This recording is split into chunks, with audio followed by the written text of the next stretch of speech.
I used to think science and religion were at war. I thought you had to pick a side. I thought if you believed in one, you had to quietly, politely, maybe even a little smugly, dismiss the other. And for years, that's exactly what I did.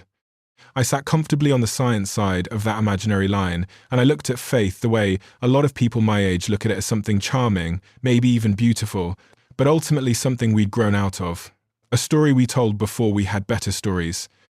And then I spent years sitting across from some of the smartest people I've ever met: physicists, neuroscientists, geneticists, philosophers, theologians, monks, atheists who used to be priests, and priests who used to be atheists, and something happened to me that I did not expect. I changed my mind, not about which one is true. That's not what this is about. I changed my mind about the war itself. I started to believe the war was never really the point. That somewhere along the way, we were sold a fight that didn't need to happen, and both sides have been paying the price for it ever since.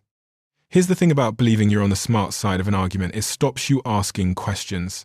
And I built a career, in a strange way, on asking questions. That's the job. Sit across from someone who knows something you don't, and instead of performing your opinion at them, actually listen until something shifts.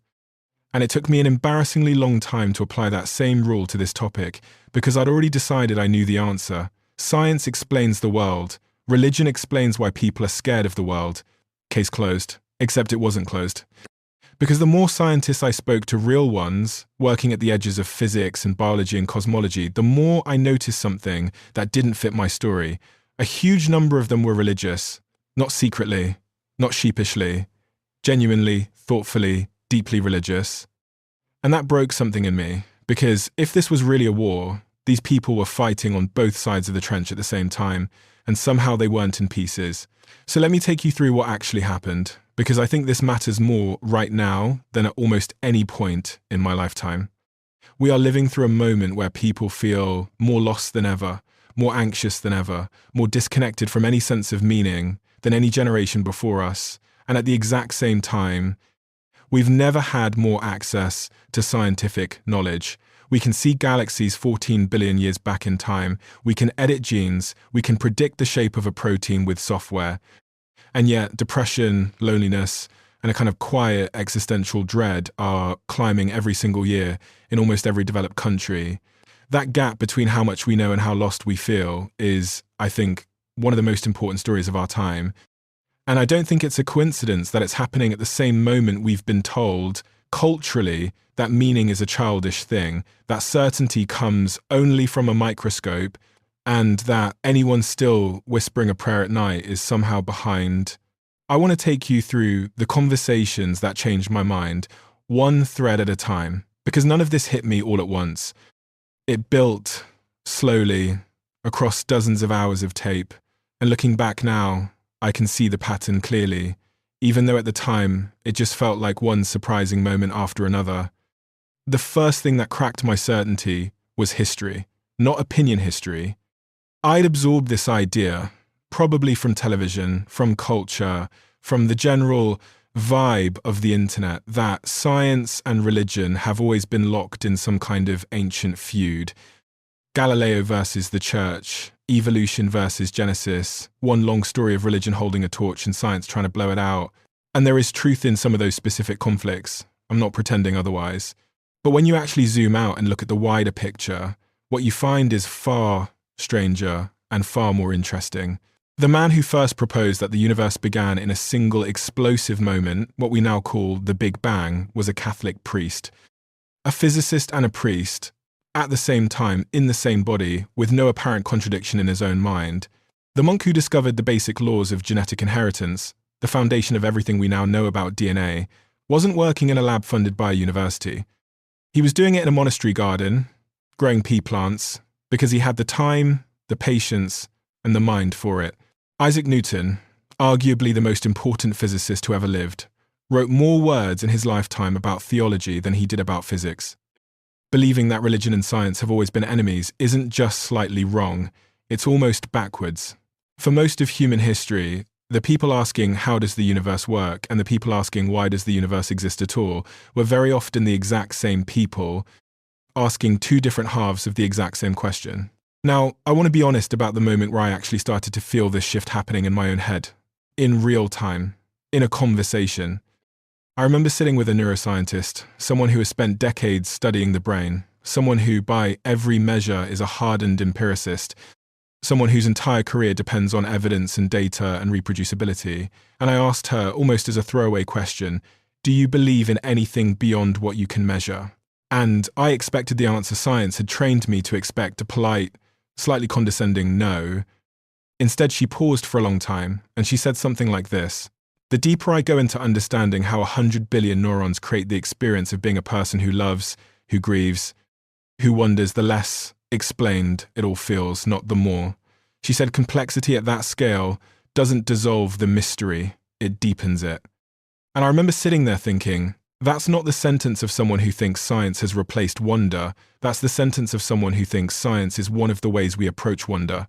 That was the first pattern I noticed, and I want to name it clearly because I think it's the single most important reframe in this entire conversation. Science and religion are very often trying to answer completely different categories of question, and we've been mistakenly treating them like they're competing for the same answer. Science at its best is extraordinarily good at answering how. How did the universe form? How does a cell divide? How does light behave when it passes through a slit? It is a method, arguably the best method humans have ever invented for stripping away bias and testing a claim against reality, over and over until only the truth survives the process. It doesn't care about your feelings. It doesn't care what you want to be true. That is its entire strength. But religion, at its best, and I want to stress, at its best, because both science and religion have ugly, corrupted, weaponized versions of themselves that we could spend hours on, religion is trying to answer a different set of questions entirely. Why is there something rather than nothing? What do I owe another human being? How do I face my own death without falling apart? What does it mean to live a good life, not just a long one? Science was never built to answer those questions, and I don't say that as a criticism of science. A hammer isn't a bad tool because it can't tighten a screw. It's just not the tool for that job. Once I saw that distinction clearly, a lot of the conflict I thought I understood started to look less like a war between two armies and more like two different maps of the same territory, drawn for two completely different purposes. You wouldn't hand someone a political map and tell them it's wrong because it doesn't show rainfall patterns. That's not what it's for. But I don't want to make this sound too neat, because it wasn't. The second thing that changed my mind was messier and more personal, and it came from spending time with people who had genuinely suffered, really suffered, the kind of suffering most of us are lucky enough to only read about and watching what actually got them through it. I sat with people who had survived things I hope I never have to survive, the loss of a child, a diagnosis with no good outcome, addiction so severe it had taken everything from them, twice. And here's what I noticed, over and over, in a way that started to feel less like a coincidence and more like a signal. Almost none of them were saved by a statistic. Data didn't carry them through the 3 hour moments. What carried them, again and again, was some version of meaning, a sense that their suffering wasn't pointless, a sense of being held by something larger than their own mind, a community that showed up with food they didn't ask for, a ritual, a prayer, a belief that this pain was not the end of the story. I'm not telling you this to make a scientific claim about the existence of God. That's not a debate I'm equipped to settle, and honestly, I don't think anyone fully is. I'm telling you this because it made me question something I'd taken for granted, which is the idea that meaning is a kind of decoration on top of the real stuff, a nice to have, a story we tell ourselves for comfort, while the important work of understanding the universe happens somewhere else, in a lab, by serious people. What I saw again and again was that meaning isn't decoration. For a huge number of people, it is structural, it's load-bearing. Take it away, and the whole building comes down, no matter how many facts you hand them on the way out. That's the second pattern. Meaning and truth are not the same axis. Something can be scientifically unprovable and still be one of the load-bearing walls of a person's life. And I think a lot of the modern anxiety we see, especially in young men and women who've grown up with more information than any generation in history and somehow feel worse than ever, comes from a quiet, unspoken assumption that if something can't be measured, it isn't real, and if it isn't real, it isn't allowed to hold any weight. So people try to build a life out of pure data, pure optimization, pure metrics, steps counted, macros tracked, habits stacked, all of it genuinely useful, and they still feel hollow, because none of that machinery was ever designed to answer the question, why does any of this matter? You can optimize your morning routine into a work of art and still lie awake at night with the exact same question a monk was asking 2,000 years ago. The third thing that changed my mind was a conversation about certainty itself, and this one might be the most uncomfortable, so stay with me.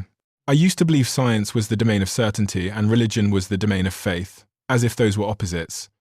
But the more time I spent with actual working scientists, the more I realized that real science, done honestly, is soaked in uncertainty. Every serious physicist I've spoken to will tell you, without hesitation, that we do not know what dark matter actually is. We don't know what happened in the first fraction of a second after the Big Bang.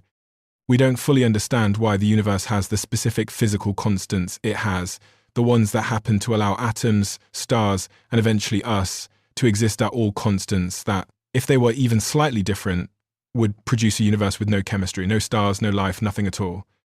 Some physicists look at that and shrug and say it's just how it happened to work out, and that's a completely legitimate scientific position. But others look at that same fact and feel something closer to awe, and they don't think that response is unscientific. They think it's the appropriate human response to staring at something genuinely mysterious. What struck me is that the honest scientists were far more comfortable saying, "we don't know," than the loud voices online who use the word science like a weapon to end conversations. The real thing is humble. It's the fake, performative version, the one that shows up in arguments to make someone feel stupid, that pretends to have already solved everything. And on the other side, the religious people I met who impressed me most weren't the ones who claimed certainty either. The theologian who impressed me most in one conversation didn't try to prove anything to me. He said faith, properly understood, was never meant to be the opposite of doubt. He said the opposite of faith is not doubt, it's certainty. Because certainty closes the question, and faith is what lets you keep living inside a question you may never fully answer. That completely rearranged something in my head, because I'd always assumed religious people were the ones claiming to have all the answers and scientists were the humble ones admitting what they didn't know. What I actually found, in the best version of both, was almost the reverse of the stereotype. The deepest scientists were full of wonder and open questions. The deepest religious thinkers were full of doubt and open questions. It was the shallow, performative version of each, the internet debate bro scientist and the certainty-obsessed fundamentalist, who both, ironically, sounded exactly the same. Loud, closed, and a little bit afraid of not knowing. That's the third pattern, and I think it might be the one that matters most. The loudest, most certain voices on either side of this debate are usually the least representative of what's actually happening at the edges of both fields.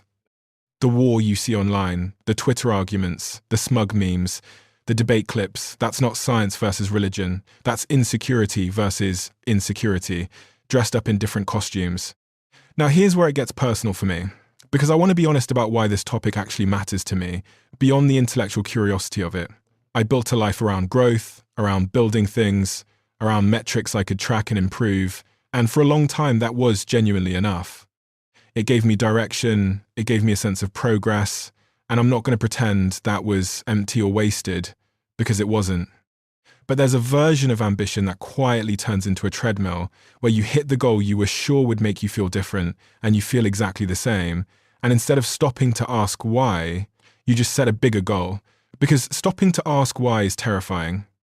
And somewhere in the middle of doing exactly that, I started noticing that almost every person I deeply admired, the ones who seemed genuinely at peace rather than just successful, had some version of a spiritual or religious practice underneath their achievement. Not all of them called it religion.